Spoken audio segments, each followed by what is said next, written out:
Hello, welcome back to our channel mini vlogs devotional. ఈరోజైతే ఇంకొక కథతో మీ ముందుకైతే వచ్చేసాను. అదే యమధర్మరాజు మరియు భక్తుడు కథ. ఇంకెందుకు ఆలస్యం, కథలోకి అయితే వెళ్ళిపోదాం. ఒక పురాతన గ్రామంలో మాధవుడు అనే ఒక సాధారణ వ్యక్తి ఉండేవాడు. అతను ధనవంతుడు కాదు, అధికారవంతుడు కాదు, కానీ ధర్మాన్ని ప్రాణంగా నమ్మిన మనిషి. మాధవుడికి ఒక ప్రత్యేకమైన నమ్మకం ఉండేది. ఈ లోకంలో ప్రతి పనికి లెక్క ఉంటుంది. ఆ లెక్కే రాసేవాడే చిత్రగుప్తుడు, ఆ లెక్క తీర్పు చెప్పేవాడే యమధర్మరాజు అని. అందుకే అతను ఎవరిని మోసం చేయలేదు, ఎవరిని నొప్పించలేదు, చిన్నదైనా సరే అన్యాయం అయితే చేయలేదు. మాధవుడు ఒక చిన్న కిరాణా దుకాణం నడుపుతూ ఉండేవాడు. తూకంలో ఎప్పుడూ తగ్గించేవాడు కాదు. ఎవరైనా పేదవాళ్ళు డబ్బు లేకపోయినా అన్నం ఇవ్వకుండా పంపలేదు. గ్రామస్తులు అనేవారు, ఇలా చేస్తే నువ్వు ధనవంతుడు కాలేవు అని. మాధవుడు నవ్వుతూ ఇలా అన్నాడు, ఇక్కడ నష్టపోయినా అక్కడ యమధర్మరాజు ముందు నెగ్గాలి అని. గ్రామంలో కొందరు మాధవుడిని చూసి ఎగతాళి చేసేవారు. యముడంటే భయం చూపించే దేవుడు, అతన్ని ఎందుకు గుర్తు చేసుకుంటున్నావు అని. కానీ మాధవుడు మాత్రం ఇలా చెప్పాడు, యముడు భయానికి కాదు, న్యాయానికి ప్రతీకత అని. ఒకరోజు రాత్రి మాధవుడికి తీవ్ర జ్వరం వచ్చింది. అదే రాత్రి అతని ప్రాణాలు విడిచిపోయాయి.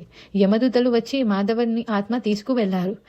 మాధవుడు హృదయంలో భయం లేదు, శాంతి మాత్రమే ఉంది. యమలోకంలో భయంకరమైన శబ్దాలు, అగ్ని నదులు, న్యాయసభ. అక్కడ యమధర్మరాజు ఆసీనుడై ఉన్నాడు. పక్కనే చిత్రగుప్తుడు లెక్కలు చదువుతున్నాడు.